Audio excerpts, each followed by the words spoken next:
Day 5, here to wrap it up. Hopefully you're feeling nice and sore and a little bit beat up. So we're gonna work on recovery, mobility, and a little bit of cardiovascular conditioning today. All right, so we have 10 stretches in total that we'll do for 60 seconds each, okay? If one is isolateral, which means on one side, you do 60 seconds on the left side, 60 seconds on the right side. Following the stretch, okay, you're gonna go for a 2-minute run outside, okay? If you have like a cul-de-sac that you can go around a couple times, do that as well if 2 minutes isn't enough. But basically, you just wanna get your heart rate up so we can get that blood pumping back into your muscles along with the stretch. Should help to recover us a little bit quicker. All right, so our first one here is gonna be called downward dog in the cleat stretch.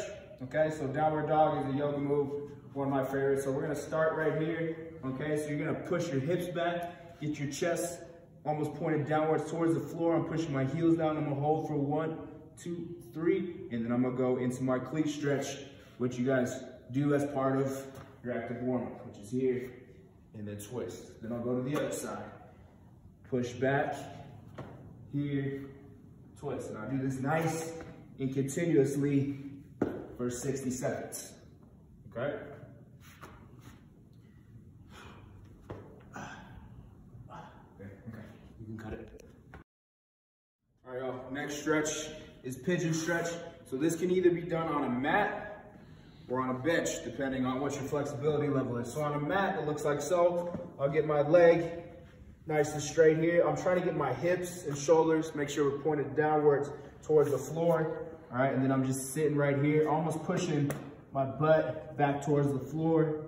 And then I'm just gonna hold it for 60 seconds here, okay? If that's easy for you, which I doubt, because that's a tough stretch, you can go with leg up on a bench, kind of elevated, and then you drop and lean forward, and the same thing, okay? You'll hold there for 60 seconds.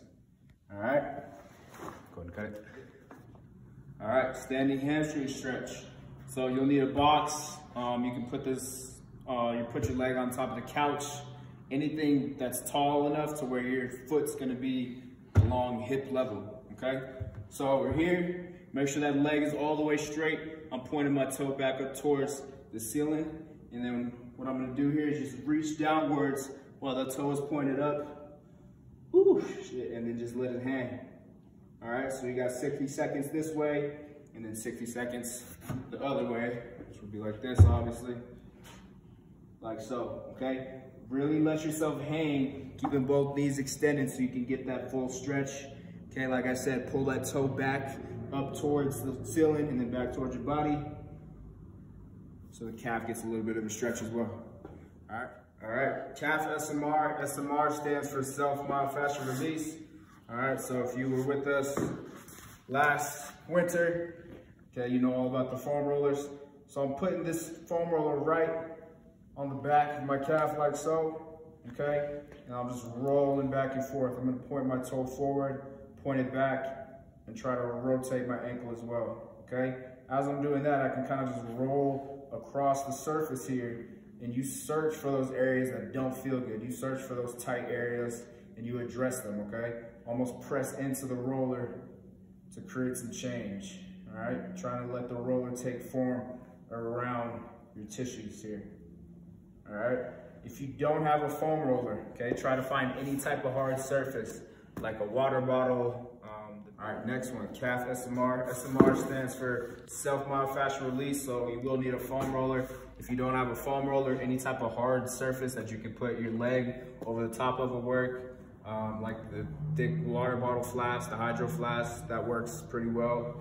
Also, probably more than this foam roller will. But basically, I'm just going all along the back of my calf, all the way down my Achilles tendon. You can kind of play with having a relaxed foot and then also an erect foot, okay? And also play with your different motions. So going with the fibers like so, going across like so, okay? What I definitely need you to do is flex and extend with the toe and then try to rotate your ankle here, okay? We're rolling along the calf, not only to get rid of soreness and tightness there if you might have it, but also just trying to gain more mobility through this ankle joint after a bunch of strength training, which we just did, okay? So spend about 60 60 seconds to 65 seconds on each leg. All right, should feel a lot better afterwards. Banded ankle stretch. So again, find something you can wrap one of your stronger resistance bands around, and then we're also gonna wrap it around our ankle. Okay, I'm gonna come to a kneeling position here.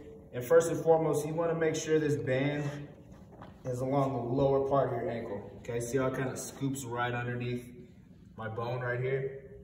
Okay, so I don't want it over top, I want it right underneath that bottom side there. I'm gonna lock my foot or my heel into the floor, then I'm slowly driving my knee forward while the resistance pulls like so. Okay, so make sure that heel is down. You should feel a big stretch back here in your calf and your peroneals. And again, you're gonna hold for 60 seconds and do that on both sides, okay? All right, boys, hip flexor tilt. So again, you wanna find your chair, your bench, your stool, your couch. You're not gonna want something too tall here, just because this is a pretty deep stretch, okay? Most of you have probably done it before. All right, so I'm gonna place my back foot here. So I got a rear foot elevated. I'm coming straight down. I wanna make sure knee and hip are nice and aligned, okay? This knee's keeping me stable up front. First thing I'm gonna do is kind of shift my pelvis down, okay? Like we do for our postural alignment on all our exercises.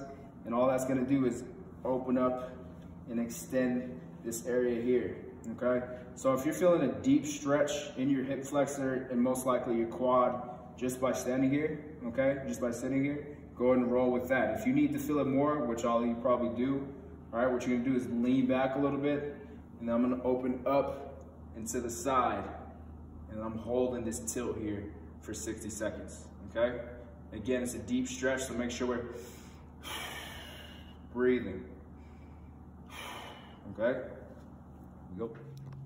All right, next one is gonna be a CatCow. Elbows elevated stretch, so mostly geared towards our T-spine, a spine that's in between our shoulder blades, okay? So what you'll need to do, again, find your bench or stool. I wanna have my elbows up here. I'm actually pushing my hips back, so I'm creating this shelf with my back, and then I'm just pushing my chest down to the floor as deep as I can go, and then I'm gonna slowly push it back up, almost arch my back out, and I'm breathing. Okay, so cow, cat. So you're going in between those two motions. All right, make sure your elbows are lined up with your shoulders, palms facing that way. Shoulders shouldn't go too much lower than where your elbows are at. We're mostly just worried about the middle of our spine here. All right, let's get it. All right, next one, boys, is Sphinx or Cobra pose. Okay, so hands are gonna go underneath shoulders. I'm just letting my hips touch the floor here. I'm gonna pull my shoulder blades back, and then I'm just reaching up to the ceiling with my head here. I'm getting a big stretch in my stomach. All right, and then you can kind of lean to both sides, get a little bit of shoulder rotation as well. Just a big stretch for it. All right, boys, next one, independent toe raises. Okay, so this is gonna be difficult for some of us. If you can do it, this is good. You got good foot health.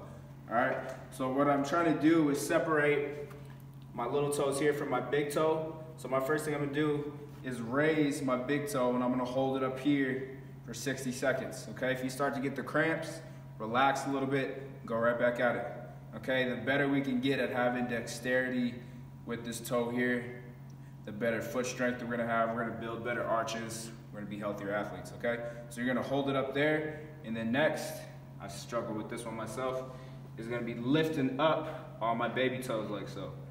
I know my feet are ugly, don't grill me, okay? And again, we'll hold that for 60 seconds as well. If you can't get any of your toes off the ground, you need to manually do it like I did here, okay?